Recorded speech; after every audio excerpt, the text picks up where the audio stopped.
ছয় বনাম 14 বৰ্তমানে স্বীকৃত 14 আমি সুৰক্ষিত নোহোৱা পৰ্যন্ত বৰ্তমানে স্বীকৃত জনজাতিসকলৰ যিখিনি মিনিমাম কনষ্টিটিউচনেল ৰাইটছ সেইখিনি প্ৰটেক্ট নোহোৱালৈকে যুদ্ধ চলিব 1440 লাখ 6টাত অলমোষ্ট 2 কোটি 6 জনগোষ্ঠীৰ শক্তি বেছি আৰু গোটেইকেইটা পলিটিকেল পাৰ্টি তেওঁলোকৰ লগত অসমৰ মূল ছাত্ৰ সংগঠনবিলাক তেওঁলোকৰ লগত কোনো পলিটিকেল পাৰ্টিয়ে 6 জনগোষ্ঠীক অপোজ নকৰে কিন্তু ট্ৰাইবেল অকলশৰীয়া আমি অকলশৰীয়াভাৱে ফাইটটো কৰিব লাগিব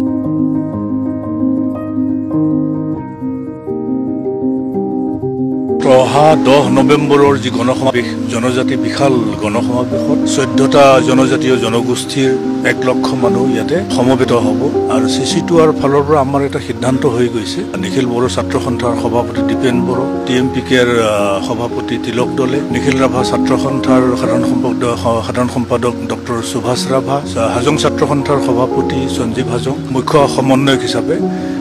আমি 5 গৰাকী ব্যক্তিয়ে তাতে ভাষণ ৰাখিব